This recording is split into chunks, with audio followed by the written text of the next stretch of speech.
Thank you, everybody, for joining the information session for the 2025 MICD Catalyst Grants. My name is Vancho Kosevsky, and I'm the Managing Director of Michigan Institute for Computational Discovery and Engineering.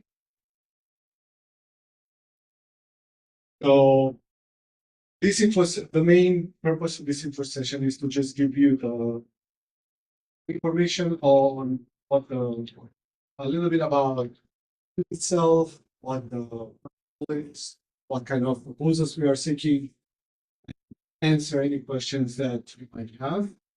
First, I'll just give you an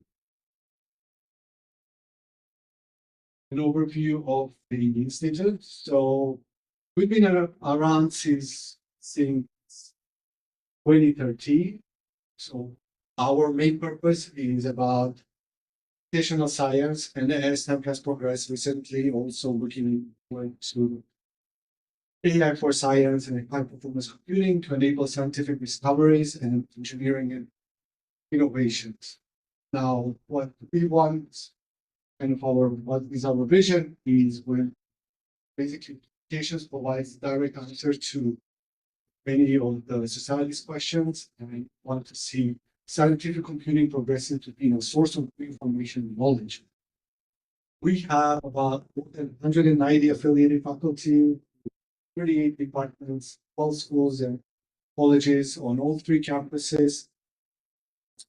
So far, we have 4 research centers, 3 research programs. Catalyst Grants is the main where we provide funding for research. We have the Distinguished Visiting Fellow where faculty could invite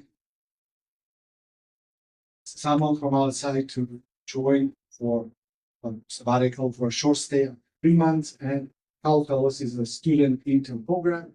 We organize different types of events, from seminars to symposia, thematic workshops, and at least 3 academic programs that engage in scientific computing. The oldest in first in the nation was founded in 1989. We have 2 graduate certificate programs, and we give fellowships for the students also. So this is our team, basically. Here on the left side, you can see our director, Karthik Resami. He's a professor in aerospace engineering. Our associate director, Eric Johnson, Shichen Shen, who is currently on the call. Jill will answer also later. And Paul Zimmerman. And he is a managing director in the staff, Esther, Sally, Sarah McNeil, and Wendy Sutton. And we have education, management and education committee members spanning different departments and schools. I'm not going over the names. You can see this recording later on, and you can look our webpage to get more information. Well, we have this as the base trust in for MICD from things like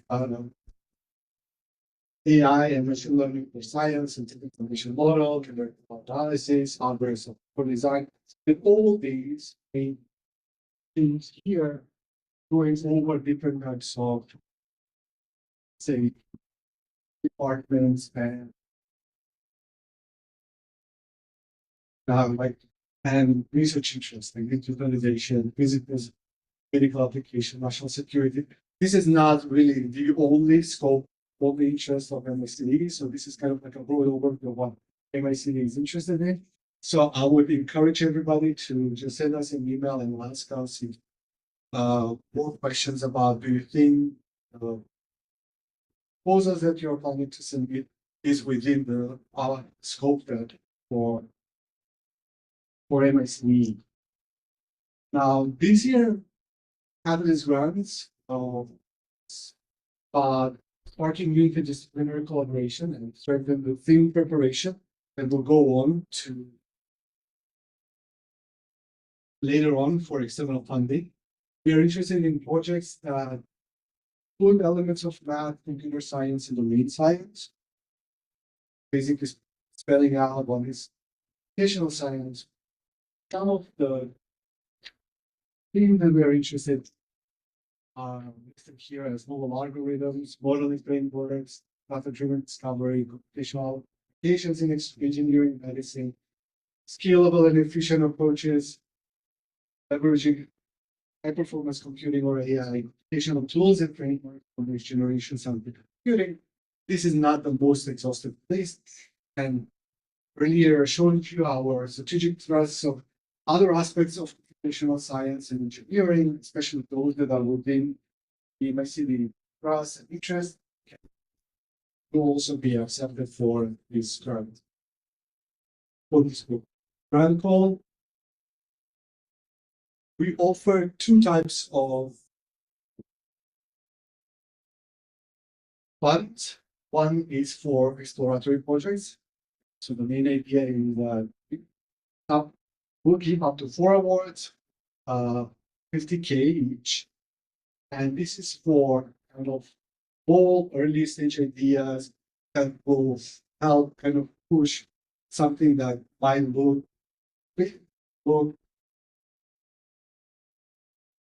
let's say, is the first step into getting to generate data and push your idea forward. Go later on for an external funding.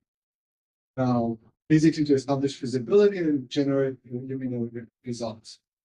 Now, the other projects, the readiness projects, are trying to give up to 3 awards depending on what proposal we get, and it will be 100K each. This is where we want to see stronger ideas, where they have clear vision of where they want to get the external support later on. So, as we say, they want to have well-defined research direction and concrete plan for proposal submission during the work period or early after that. So, Chichen, do you want to add anything here? No, I think you cover most of the key aspect of these two, but we can wait for more questions if people have questions. Yeah. Okay. And feel free to stop me while I'm talking at any time. You can ask a question like that. If anything comes up to your mind and you want to, please do. Now, we say that priority will be given to project demonstrating novelty, depth of computational science, broad scientific impact, and potential for external funding. So those projects that will just remarkable science or engineering applications, and those that are just generic data science problems are out of scope for these all. And as I said, you can always shoot us an email and ask questions about does what you're planning to do is within the scope, and you can answer questions. And also look into what kind of catalyst grants we have granted before to get an idea of what we have submitted. So, and we have really broad people from School of Public Health, Medicine, Engineering, and LSA has applied for this. There's a lot of diversity in what kind of awards we have given. I've got a question here. Yeah. Say that to the end. I've never completely understood what that second bullet point means. Like, what is generic data science problems? What would be an example of something? For example, if you think about computational sciences where we generate data usually and then we analyze it, but if you say now I take data that it's publicly available somewhere and just do data analysis on it, would be not something very specific. Now, can be related to data science if you're trying to develop novel methodologies of analyzing data, then come on, maybe something else. That's kind of the borderline of where we are. So people in the past, last call, we had somebody with developing novel methods for analyzing COVID-19 data. It was incorporated with AI and so on. So that was something that of interest. Just like basic data science. Oh, I have this data that's sitting around. I just do machine learning to get some results. It's nothing. But if you develop a method that's meant to analyze data, Yes.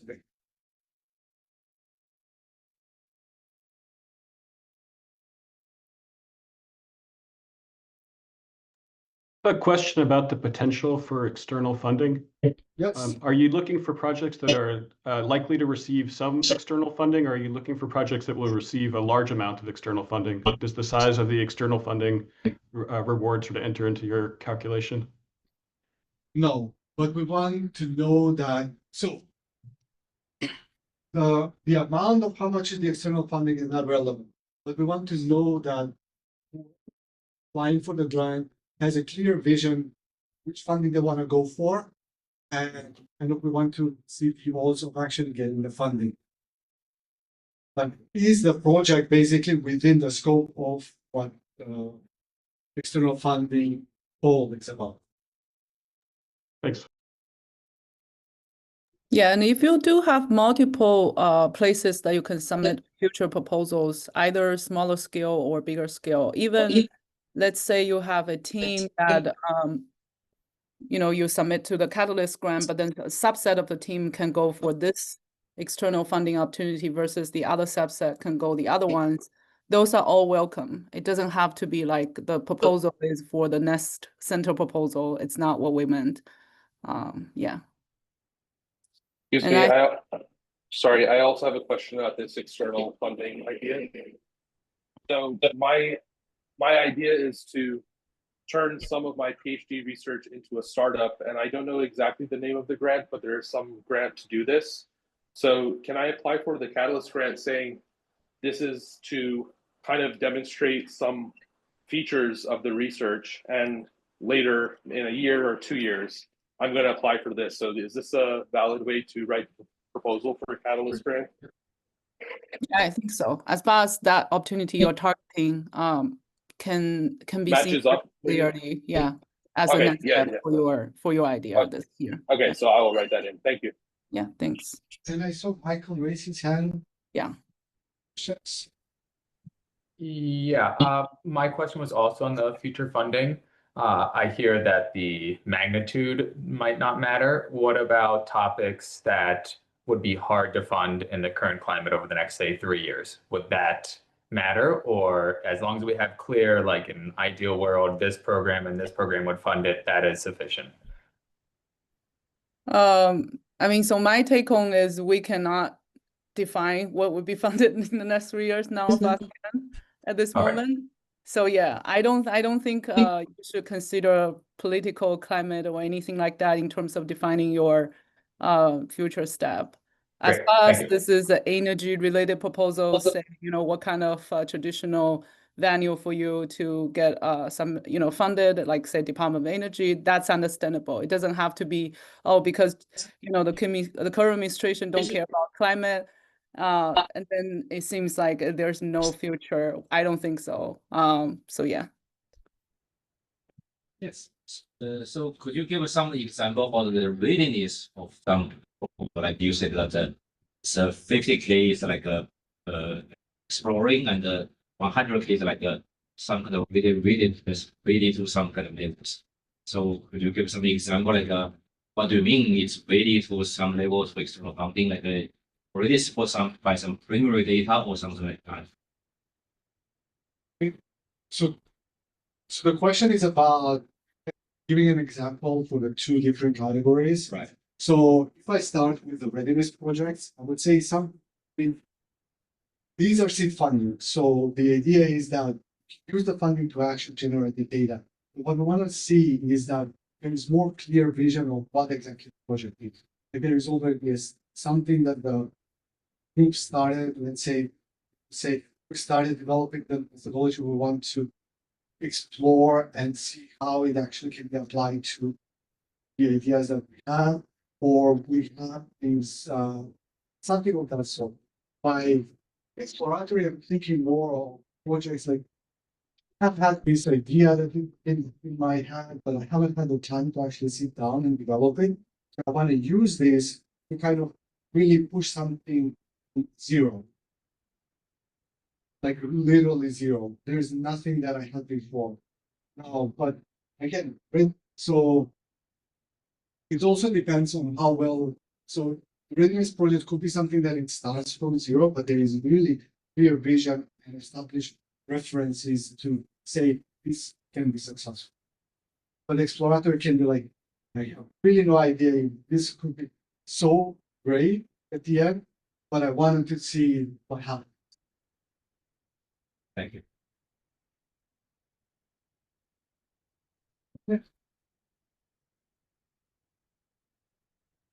Good, great questions. Now, we have criteria for the grants will be about relevance. How much is relevant to computational science? The novelty of the work.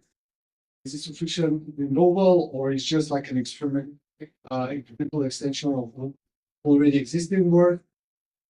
What is the potential for future funding? I think we covered most of this during the questions. Is there any preliminary results?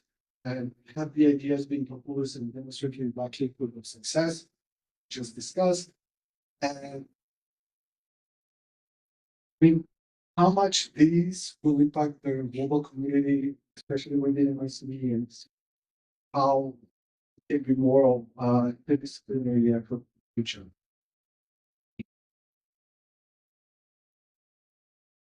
So, as I mentioned earlier, we have 5K and 100K. These projects will be for 1 year, and this comes annually, so there will be no overhead, more indirect costs. This is just the cost for research itself.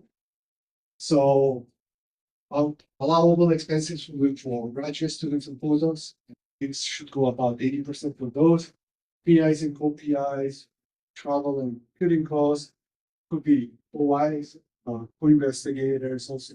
Yeah. But as I said, indirect costs and no cost sharing. Who may apply? We try to say, for this call, we have PIs and co-PIs who are tenure track faculty at the University of Michigan. Currently, research scientists can be listed as co-investigators, but they cannot be PIs or co.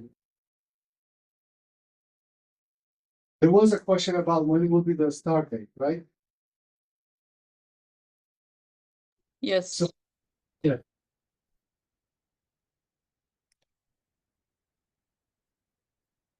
And then we'll come to the other question about the medical students. Start date, we say summer of 2026.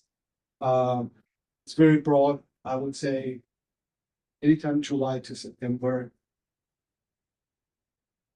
Now, we'll come to that. There was also a question by somebody that sent us an email saying they are visiting faculty here, but they will be hired as an assistant professor in end of August. Are they eligible to apply? And we said yes. In that case, their project has to start after their hiring date, so that might be in September. So that's why I said anytime between July and September. I can't see the questions that were posted. Yeah, I can say the question for you. So the next question would be, would funding a medical student be okay? Is like a graduate student, or I mean, just in general.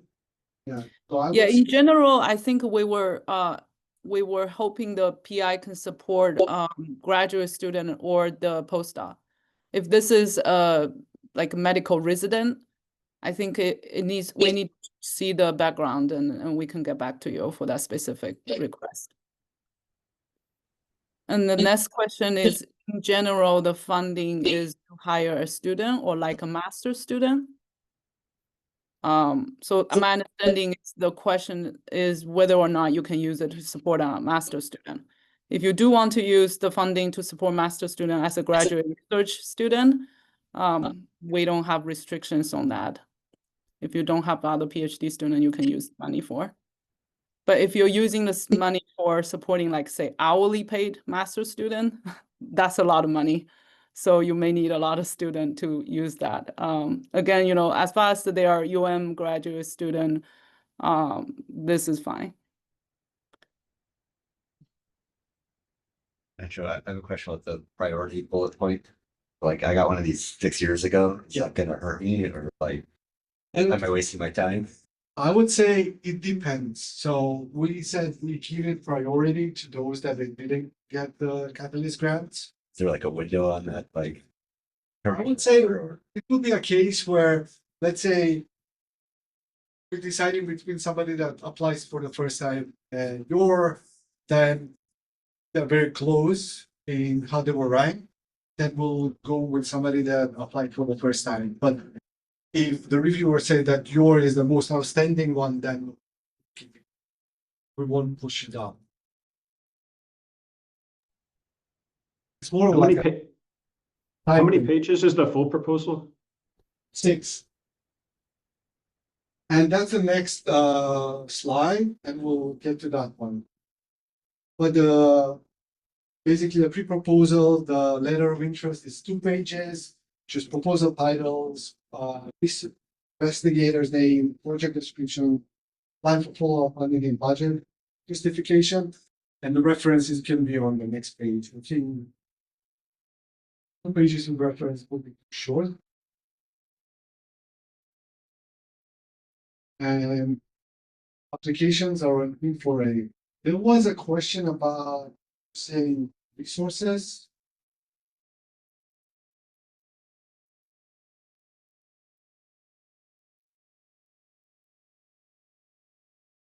Can it be used for core services like sequences and digital imaging?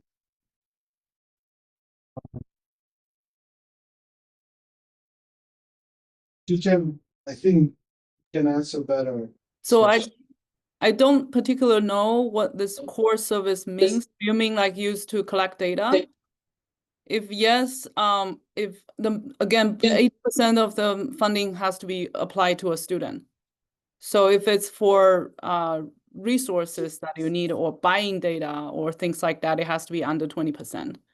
If it's for using the student to collect data, then you pay the student as graduate research assistant, then yes, you can use that for that core service.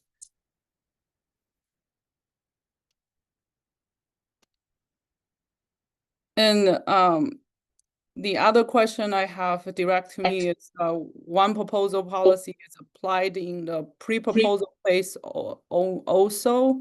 So we have this one proposal policy applied anywhere. So you cannot reorganize your team if your team is getting selected for the next round and somebody else was like somebody else failed the first phase selection and they join somebody else's team. That cannot be done. So basically, you have to choose the team you join from the very beginning. And then after the pre-proposal phase, we'll have evaluation, we'll know which team will be advancing to the next phase to write the full proposal. And from there, it will still be a smaller subset. So it's still one team, one PI, one team. Yeah.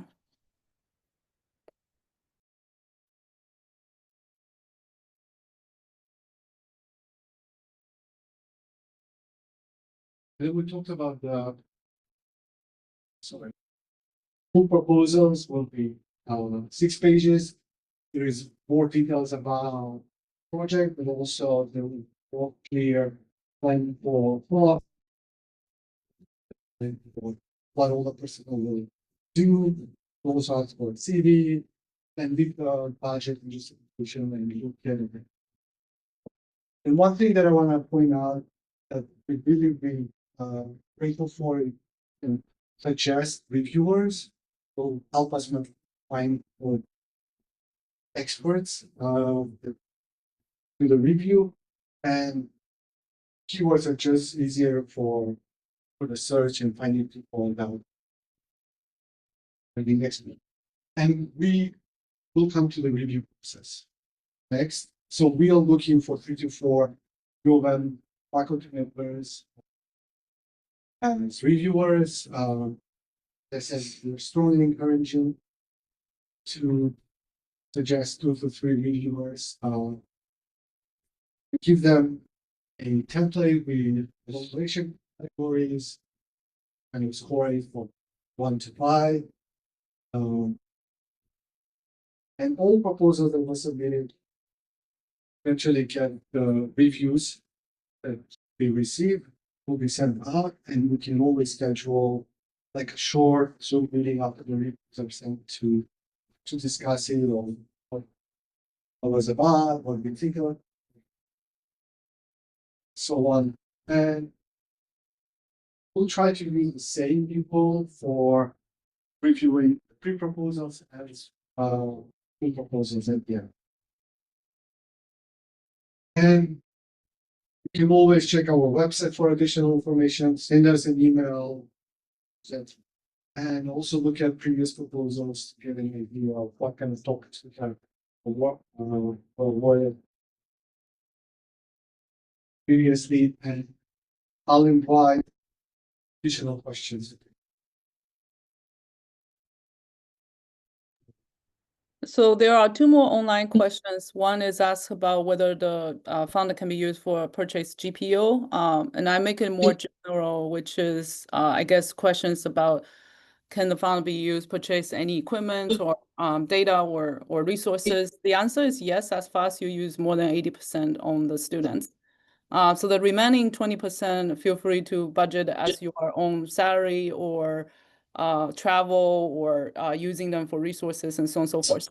On the other hand, the comment that the review comments we get from the reviewer can be comment on anything. So sometimes if your resource is not sort of like either it doesn't really match the scale you are proposing, and then you need to somehow explain how you come up with some other fund to be able to match that.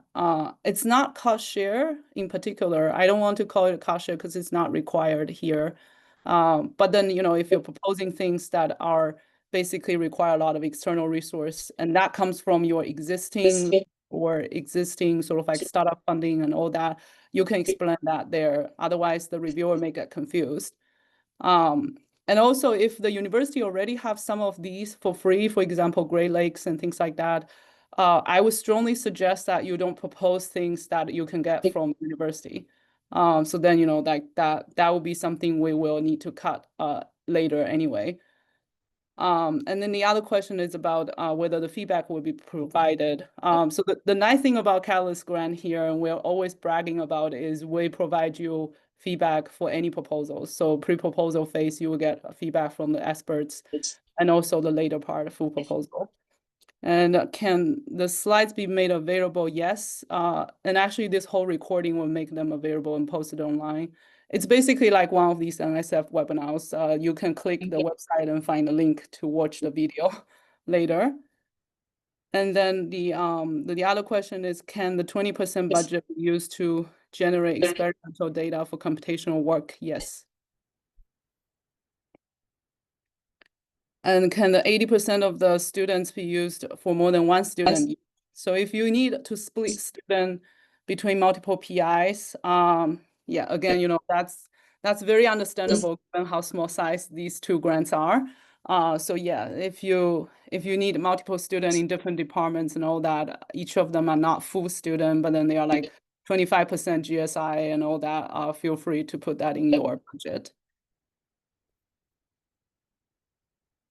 And I do want to echo one thing that Venko just pointing out is we strongly encourage you to give us 2 to 3 reviewers' names. When you do that, the good thing also is to make sure you check with them ahead of time so that they're not proposing themselves, right? So if the names that you're giving to us are also proposers, we cannot use them. Other than that, we actually don't have much restriction as far as they agree to review your proposal. So it's not like NSF proposals. We have this conflict of interest list that we have to go through. Basically, everybody working in Michigan, we have conflict of interest with each other if it's a federal funding review. So you can nominate your own department colleague or the people who you collaborate with, as far as they are not proposing to the Catalyst Grant. Because in that case, we really have the expert to review your proposal. We want to make sure your proposal is being reviewed by people who understand the research. So there was a question about how many proposals were last time. The full proposal. So that we don't know because this is the first year we reactivated. If you check the website about the past grantees, I think this in 2023. And I actually left MICDE in 2023, and I was rotating NSF for 2 years. And it seems like in the past 2 years, there was no Catalyst grant call at all. So we don't have data from last year. But so I would say it depends on how many proposals have been submitted. So last 2 times there were about 20 proposals. So maybe half of them will go for a full proposal. But if we get like 50 proposals, that really 25 full proposals might be too much. So, and in this case, considering we are going up to 7, maybe we'll get to up to 20 full proposals. Happen this 1 green chance kind of, which is how it has been so far. We usually get about 10 full proposals for 4 proposals. So awards. Yeah, so when I was a associate director in the first few rounds of Catalyst grant, my memory was we usually try to make the final full proposal successful rate being about half. So we don't really want to waste people's time if you are not having a chance, basically, right? So we basically want to make sure that we fully utilize the reviewers' time and as well for the final round. So this time we have about 7 awards that we can make. And then on the other hand, we are also trying to fundraising at the same time. So hopefully we can get money from different sources and we can increase the number of proposals we can fund. But that's basically, you know, depending on how many we can fund, we'll probably invite double for the final round. On the other hand, if we don't really have a control in how many we get for the first round, but that's a 2-page, so which I consider minimum effort to try.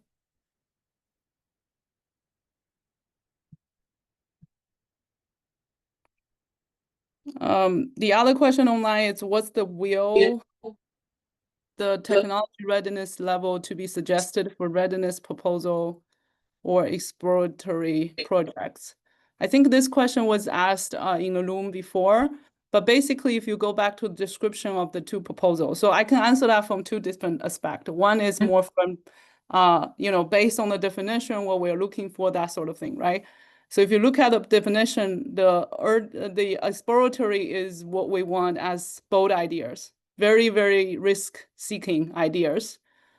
You can do it by yourself. You can have a ambition of addressing some of these very challenging computational issues in highly non-convex, high-dimensional environment, that sort of thing, right? And then you justify how you're going to do that with some experimental test and demonstration. The other one can be more sort of like collaborative, and you guys have already worked together, have some preliminary data. It doesn't say that the first one doesn't need preliminary data, but if you don't have one, but you believe this idea is going to work, feel free to try the first one. But the second one would be more sort of like a team setting in the sense that you can tell us a story and then you have clear trajectory about how this research is going to carry out. Not only for your Catalyst phase, grant phase, but also for future external funding phase, right? A practical way of me answering this question is just looking at the budget you have. The first one is $50,000 for 1 year. So basically it's the size of a 1 year, you know, like a federal agency proposal that it can fund like 1 PI, 1 student type of thing. If you have multiple people, they have to share basically a student versus the later one, you can have a bigger team, which because you don't have overhead on both of them, just keep that in mind. Yeah. I just wanted to add something about the readiness projects is not only for team, just 1 PI. Yeah, you can do 1 PI too. Yeah, I agree. For the readiness, yeah. Those elements of that it will be successful, it has a good idea of where the external funding will come from. And on top of that, the person showcases that people kind of engage the community in something that will eventually bring in maybe people in theory, experiments, or other computational scientists, kind of build up on that idea, that's acceptable.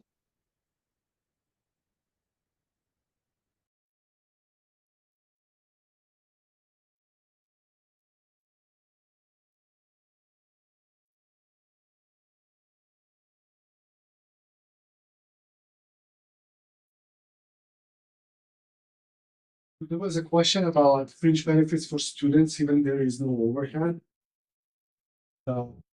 Yes, yes. Yes, so the money is for the students. If they're graduate student, it's for tuition, stipend, and fringe benefit, right? And depending on whether they or not they have family, there's different rate for them, for your student. I think that's like typical for all the grants. The overhead is the 58% or 58.5% that you pay if you have federal like external proposal, then you have to put that as overhead for the part that is not tuition or equipment. That's the overhead we're talking about. So you still have to pay the student healthcare and everything. But if you hire, basically if it's a postdoc, then they don't have the tuition to pay. The tuition rate is higher though, right? It's a one. Yeah, so yeah, it depends. So again, everybody have different needs for what you need for the research, either way, but then we allow also postdoc if you think postdoc is better to work on the research you propose.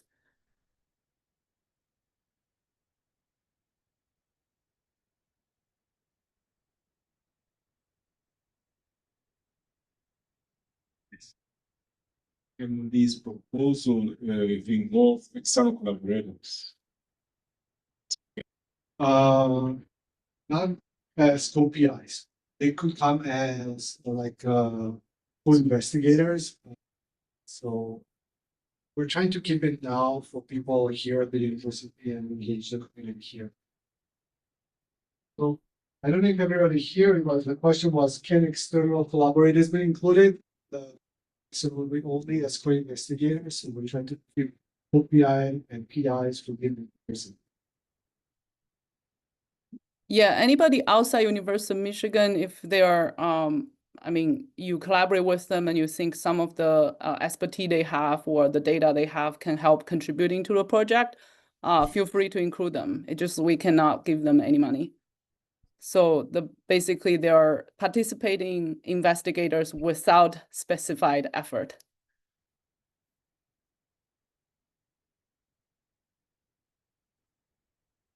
But you feel free to budget, for example, travel fund and things like that to invite them to come give a talk. That's allowable, right?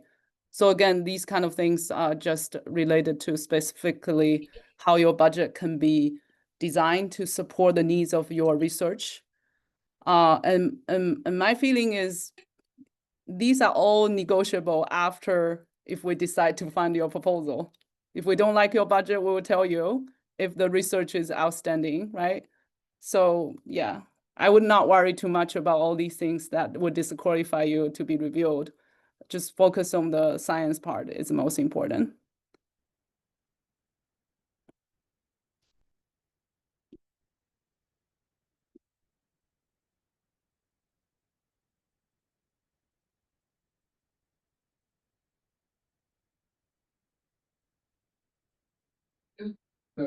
No more questions. I want to thank everybody for joining the invitation session for the Calculus Grants. I really enjoyed actually discussion, and I look forward to your applications. So deadline is December 8th. Midnight. And we will try to communicate the decision before the holidays so that people have time to prepare. Thank you.